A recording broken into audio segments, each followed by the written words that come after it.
It is Ryan here, and I have a question for you. What do you do when you win? Like, are you a fist pumper, a woo-hooer, a hand clapper, a high fiver? I kind of like the high five, but if you want to hone in on those winning moves, check out Chumba Casino. At ChumbaCasino.com, choose from hundreds of social casino-style games for your chance to redeem serious cash prizes. There are new game releases weekly, plus free daily bonuses. So don't wait. Start having the most fun ever at ChumbaCasino.com. No purchase necessary. VGW Group. Void where prohibited by law. See terms and conditions. 18 plus.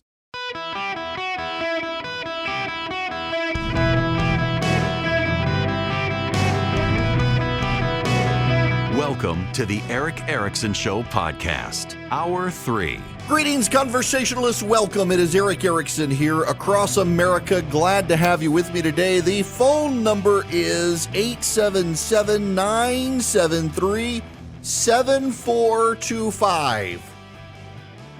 I don't know if Ken Charles is listening to me right now. Ken Charles is the program director for my flagship station, WSB, in Atlanta, Georgia. Ken, if you're listening, this one's for you. He sometimes tells me, as you expand across the country more and more, we're going to be less served here as you talk less and less about Atlanta. I'm going to talk about Atlanta, Georgia now, but it's for a specific purpose. It's for all of you. Yesterday, I spent my third hour beginning the show talking about San Francisco and the collapse of San Francisco. Today, I wish to talk to you about the collapse of Atlanta, Georgia. Might as well, I think that probably someone kin to Sherman is in charge of planning for the city of Atlanta. Instead of burning the city down, they want to mow down pedestrians at this point. Now, this is a larger issue. This is not, I kid a little bit. Atlanta's just the tipping point before we jump off into the rest of this. So in Atlanta, there's a streetcar, the streetcar of no desire. Literally, the only people who ride the streetcar in downtown Atlanta are homeless people and drug dealers. If you want to buy, maybe I shouldn't say this, but if you want to buy drugs in Atlanta, Georgia, you go get on the streetcar in downtown Atlanta, and the drug deals happen on the streetcar because nobody's on the streetcar. So the drug dealers and the kids from the colleges can get on the streetcar together and buy and sell drugs together. It's what you do. I can't tell you the number of people who have told me this. The number of college kids from Georgia Tech who openly talk about their druggy friends are going to the streetcar to buy drugs because nobody's on y'all. This streetcar. So it's not like the subway system that runs underneath most cities. And in Atlanta, we have a sucky subway system. The subway system in Atlanta, it goes north and south, and it goes east and west. It doesn't care where you live or where you're going. It goes north and south, and it goes east and west. And then they have one line that branches off and goes to the northeast, and it's the yellow line. But they call it the gold line, not the yellow line, because the hypersensitive progressive Asian American community got upset that they were sending a yellow line to an Asian neighborhood and thought, it's racism, it's racism. Well, they'd already come up with the color, so they call it gold, but they didn't change the color. It's still the yellow line, but we're not allowed to call it that because we might offend some progressive who thinks we're actually calling Asian people yellow or something. So it's the gold line. It's a stupid system. And you get accosted by homeless people like you're in New York City. But as if that wasn't bad enough, the progressives in Atlanta decided Atlanta needed a streetcar. And you needed to run it on the well-trafficked roads of downtown Atlanta.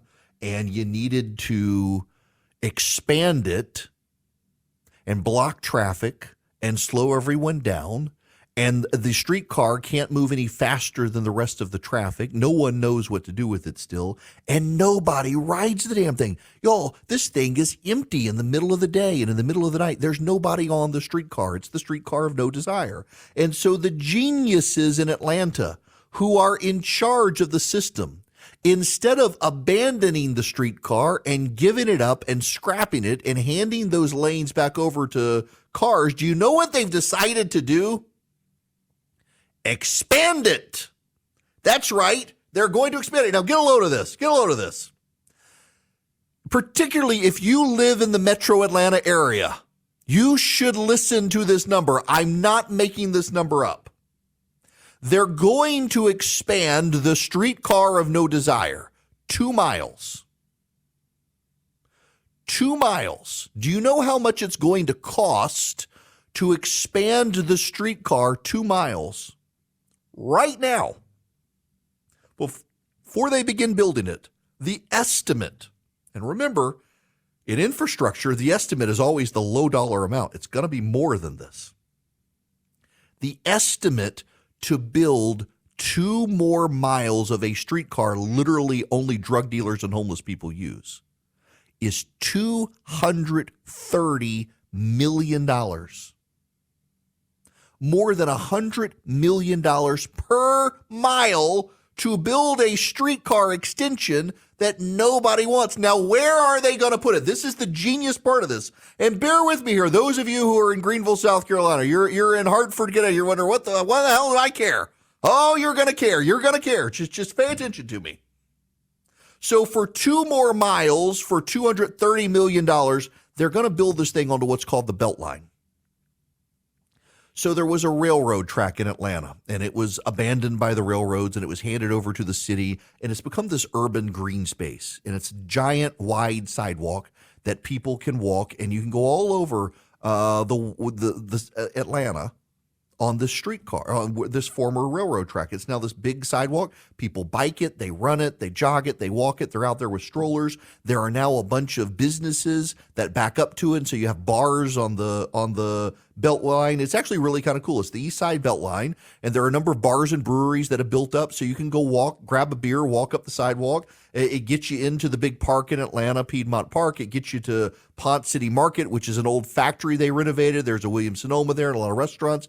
Well, they want to put the streetcar on the Beltline, run over all the pedestrians. They literally want to build the streetcar so that it runs onto the Beltline. It used to be a train track. Now it's a pedestrian sidewalk. They want to put the train tracks back on it and get rid of the pedestrians on the Beltline. Geniuses! They've taken this huge green space, and now they want to put a streetcar on it that literally no one wants to ride. And their theory is, well, if we build it over to the Beltline, people will ride it. To where exactly? Crackhead Central in downtown Atlanta, the homeless tent village. I'm sure a lot of the upper income hipsters who live on the east side of Atlanta and walk to their craft beer brewery want to actually get on the streetcar of no desire and go to Tent City in downtown Atlanta to smoke crack with Hunter Biden. These are the geniuses in charge of Atlanta, Georgia. They have a bunch of money they don't know what to do with, so they've decided to spend $115 million per mile.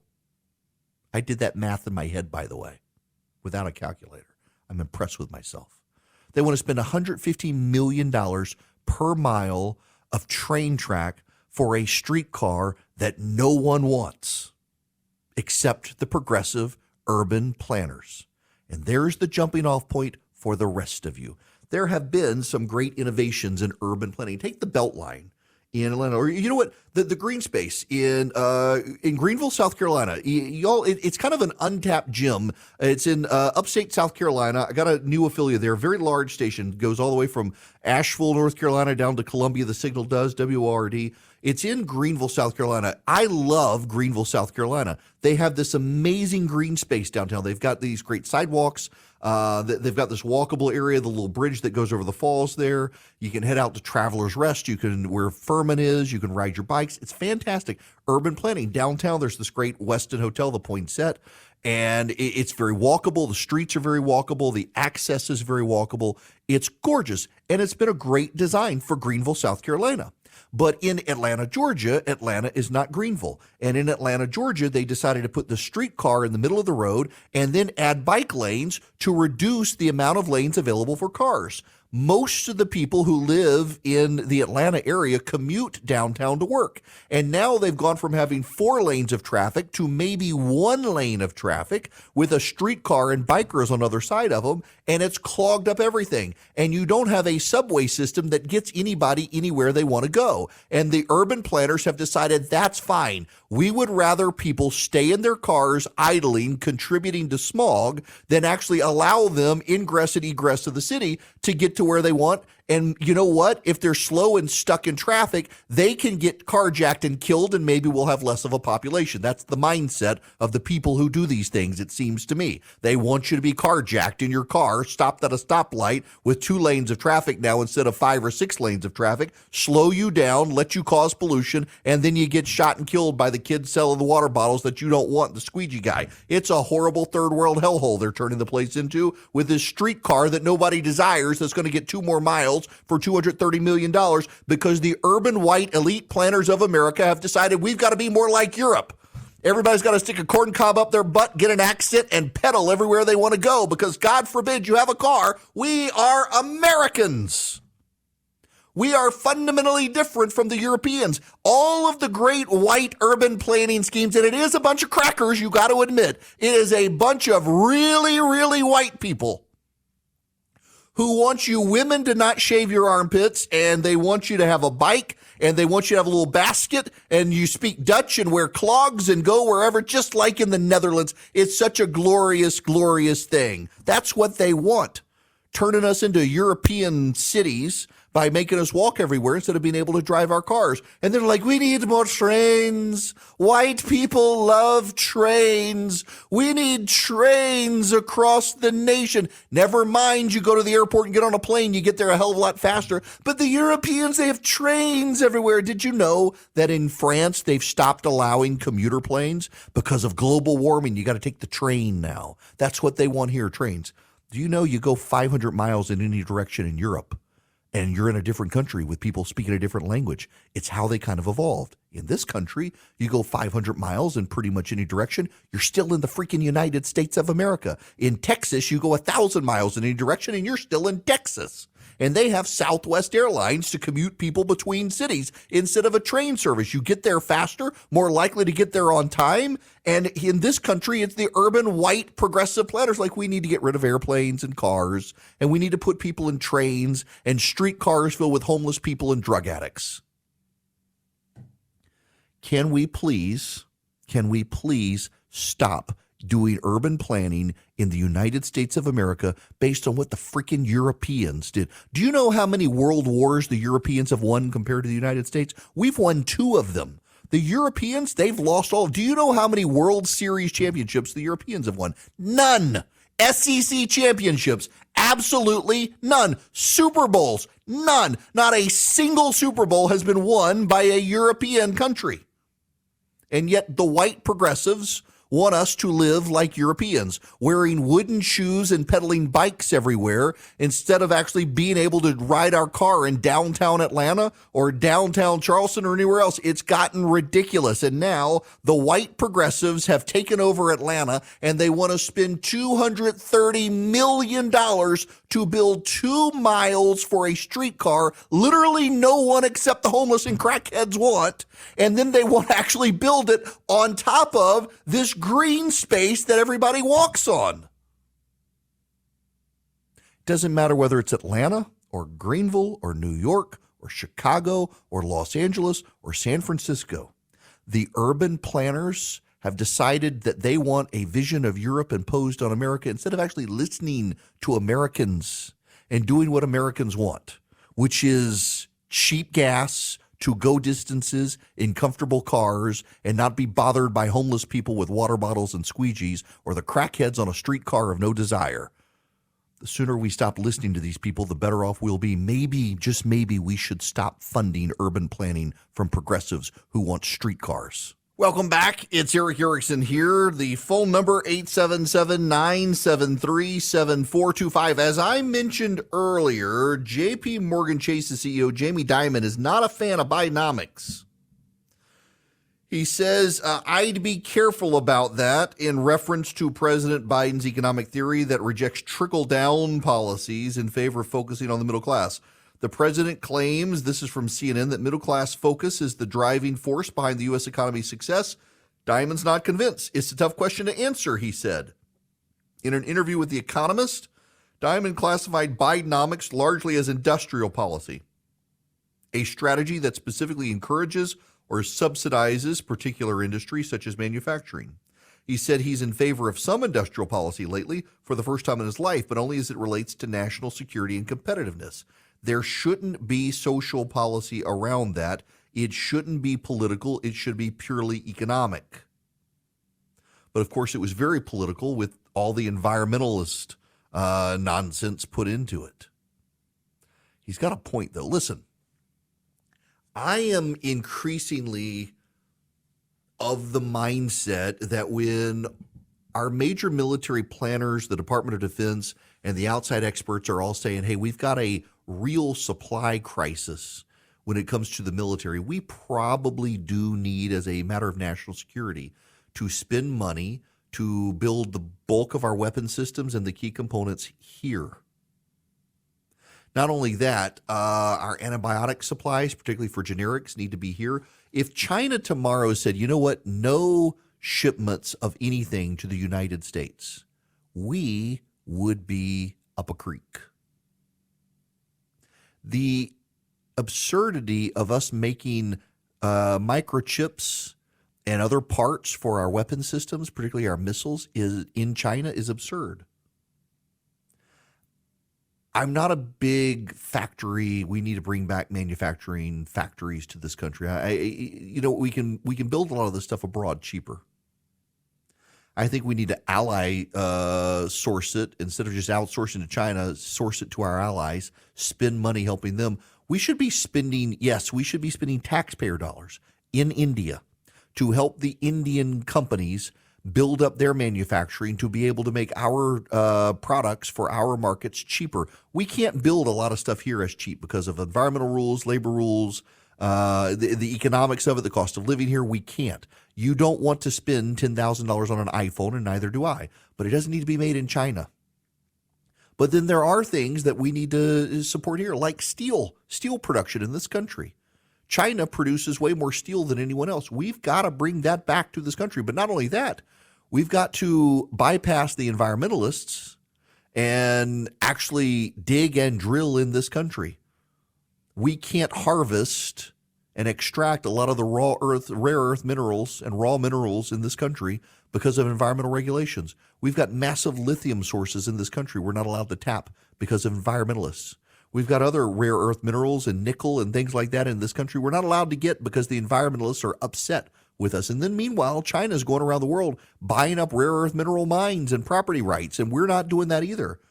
At some point, we've got to wake up in this country. The environmentalists are working in cahoots with China, intentionally or not, to undermine our national security.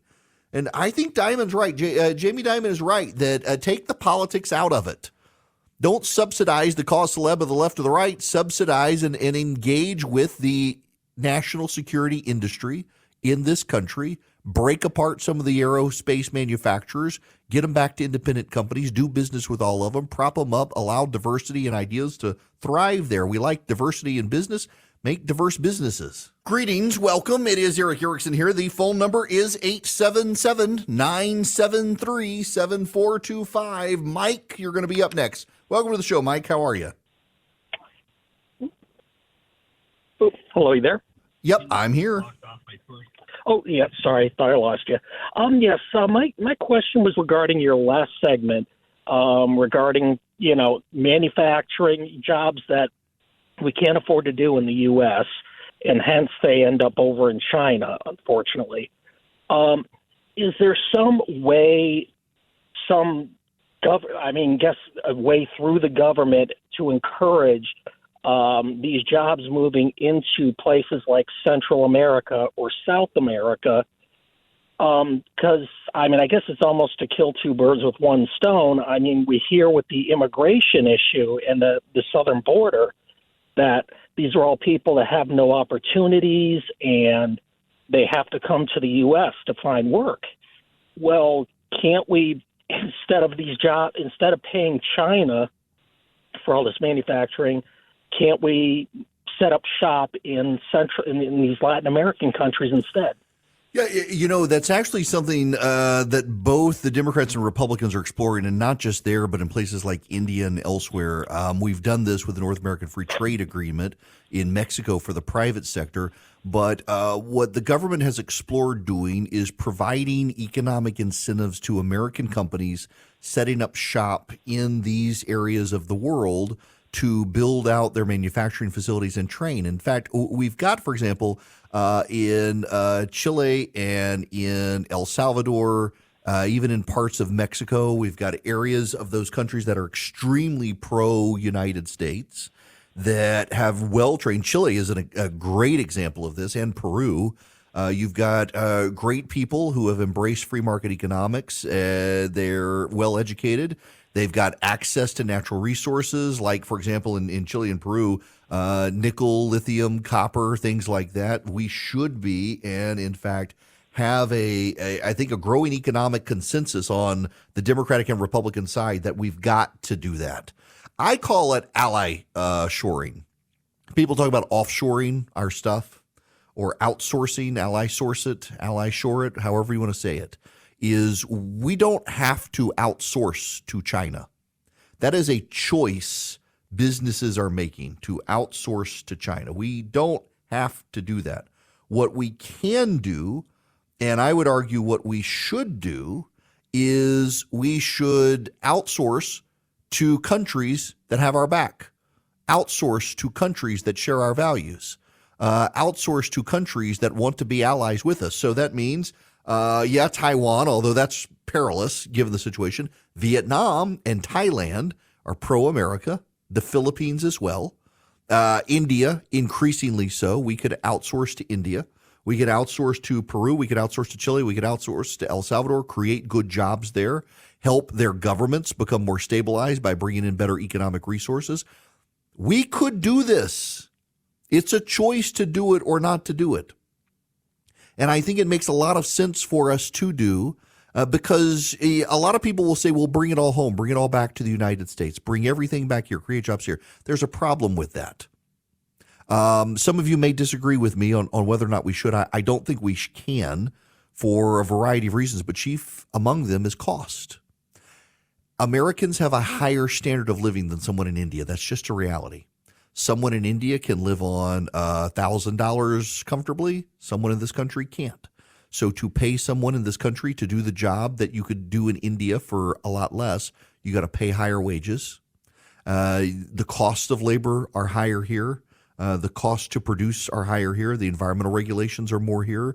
The burdens and unionization in some states drive up costs. So companies would spend a whole lot more to make a product in this country. The product would be so expensive, we would price ourselves out of the market. You can't make an iPhone at scale in the United States of America and sell it as cheaply as you can by making it in China, India, or Vietnam. That's just the reality of the way the economy works in the world.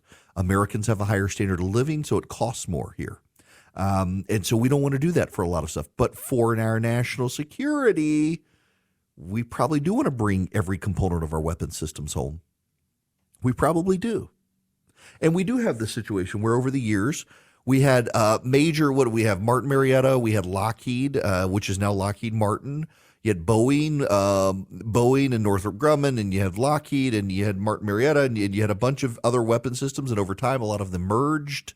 Raytheon bought up a lot of its competitors. Raytheon makes a lot of weapon systems, but a lot of the weapons components, we used to have multiple companies that could make the same weapon system. All of those companies have now merged.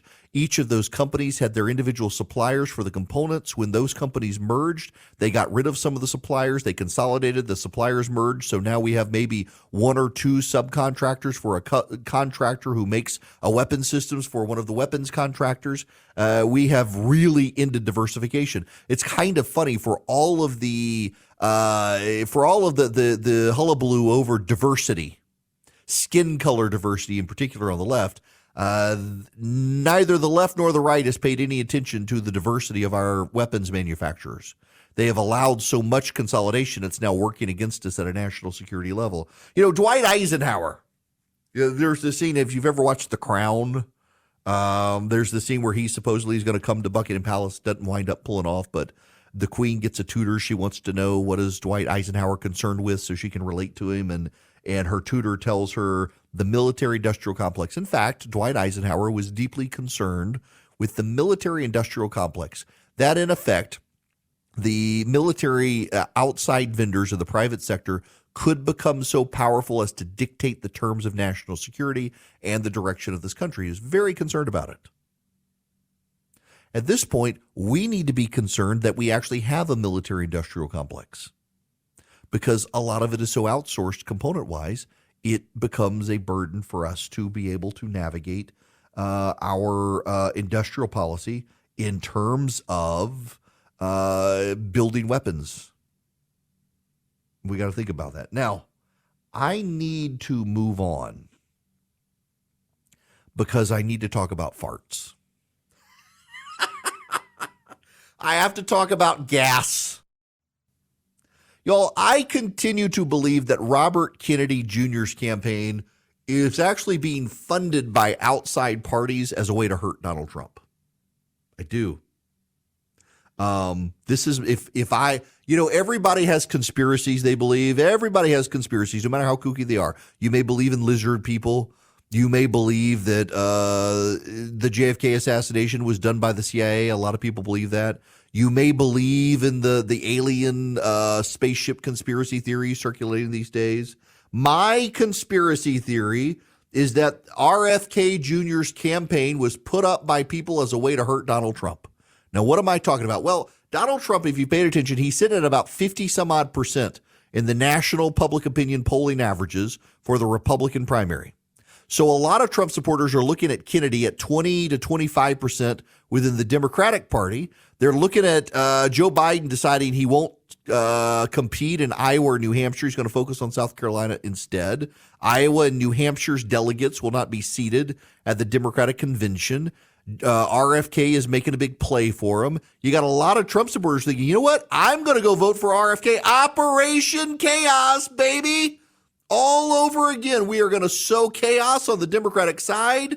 Rush Limbaugh would be proud. We will have Operation Chaos. We will help RFK against Joe Biden. After all, Donald Trump's over 50%. He doesn't need our vote. And then suddenly Trump loses.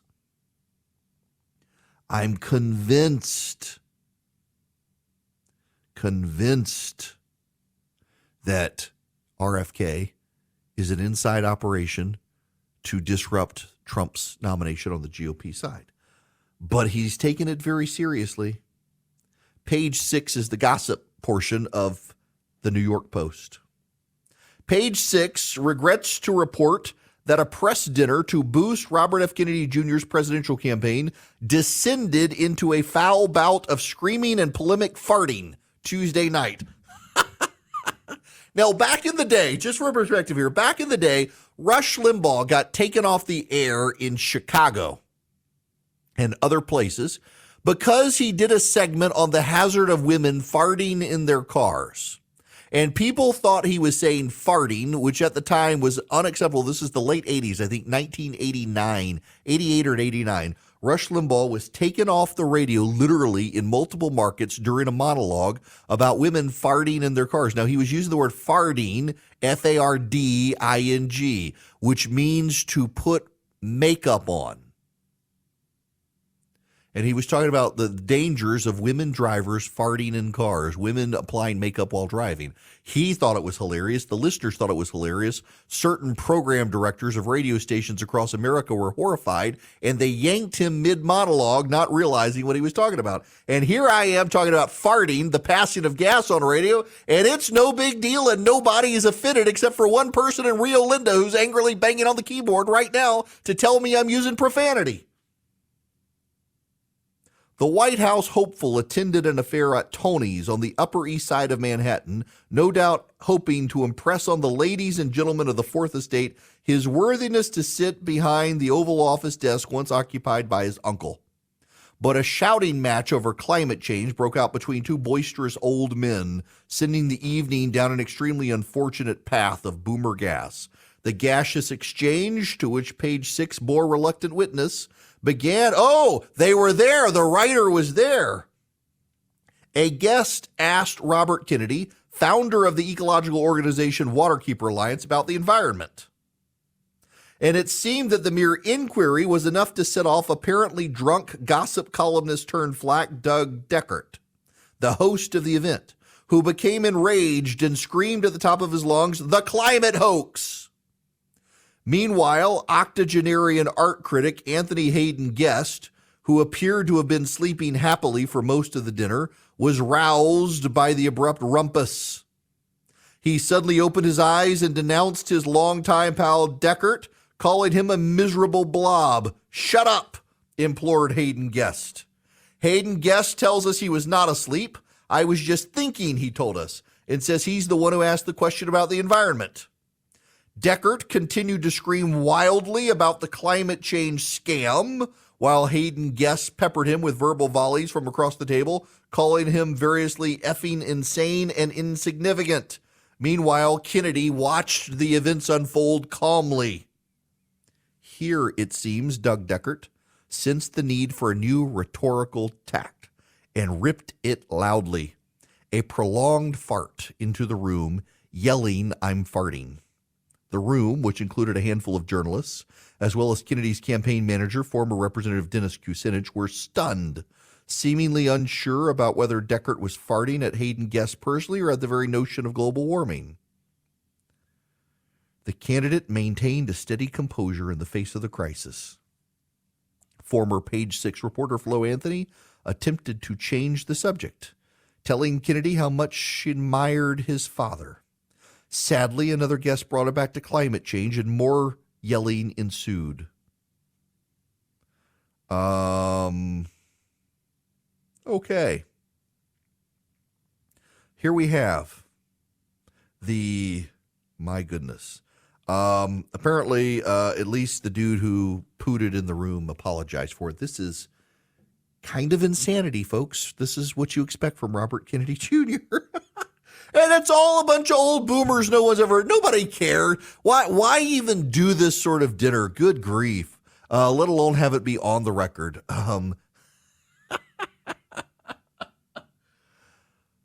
Robert Kennedy's campaign is a joke, and the insane thing are the number of people on the right who, because he questions vaccines, have fully embraced him. They agree with him on like 10% of what he believes, but oh my gosh, I'm going to go support RFK. There was somebody the other day who is a Trump supporter who said if Trump's not the Republican nominee, they're supporting Robert Kennedy. Do you know what he stands for? No, other than he works out and questions the COVID conspiracy theories. The dude's a nut job. Nut job.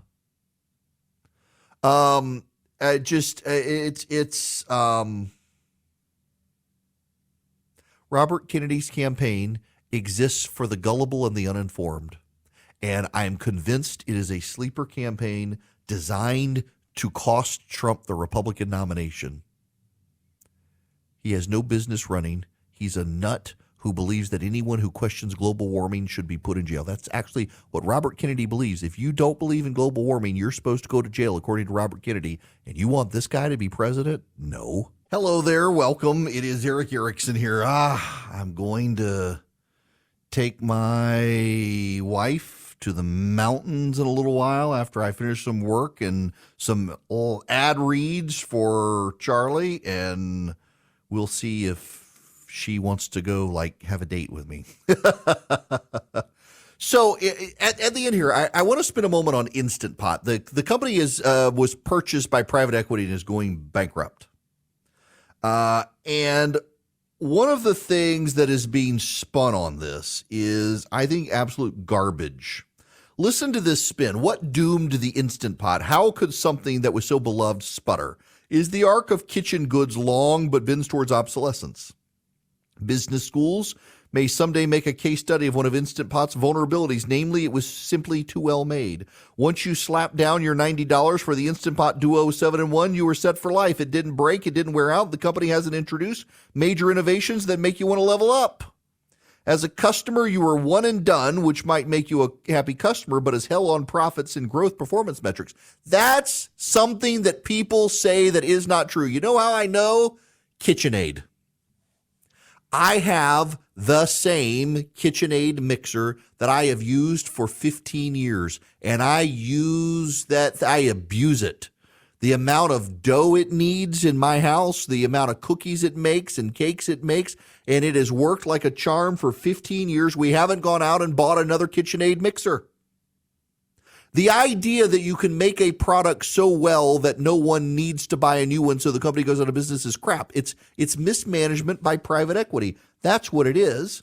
Private equity was bought Instant Brands, Cornell Capital. It also owns Corel Brands, which makes Pyrex, which is another company that, by the way, I haven't replaced my Pyrex dishes in years.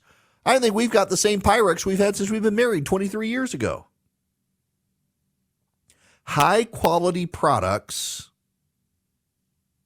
if you run a company right, can last. Instant Pot was all the rage.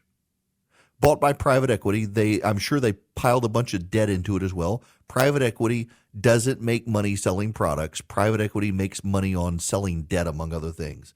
And the company's been run into the ground. This is dangerous thinking, by the way. A quality product, well made, that isn't replaced regularly does not mean a company goes out of business. In fact, those are the companies that become lifelong attachment companies, like KitchenAid. Generations of people will use KitchenAid mixers. When a kid gets married, my niece got married, she got a KitchenAid mixer. Our friends get married, they get KitchenAid mixers. I buy KitchenAid mixers for friends of mine who get married, and they use the same KitchenAid mixer for their entire marriage. I hope. Why? Because they last. Same with the Instant Pot. I don't use my Instant Pot a lot except to make cheesecakes. It makes a great cheesecake. But I'm not going to have to replace it for a long time. And I will recommend it to other people, and they will buy them as they get into the market. And you know what Instant Pot did? It made multiple sizes of Instant Pots, so you didn't have to buy the biggest one, but as your household grew, you did. I know someone who has 4 Instant Pots. She uses them for everything. Hi, Bethany. I know you're listening. The idea that a well-made product causes the company to go bankrupt as opposed to it got bought by private equity that ran it into the ground, that's dangerous thinking. And it's also, they're trying to use it as an indictment on capitalism, that if you make the product too good, people don't come back to it. You got to make a crap product. No, you don't. Make the best product, you will get rewarded. Instant Pot was long rewarded for making the best product, just like KitchenAid and Pyrex as well. It's private equity ruined it, not the quality of the product. If your low mortgage rate has convinced you to stay put in your house for a while, now is the time to protect your home's value. When it comes to prioritizing home improvement projects, your foundation comes first. If you have or suspect foundation damage, the time to call Ramjack is now. Don't let foundation issues devastate the value of your home. Choose the professionals at Ramjack, trained to identify foundation damage and offer permanent, affordable solutions. Schedule your evaluation today at ramjacksc.com. That's ramjacksc.com.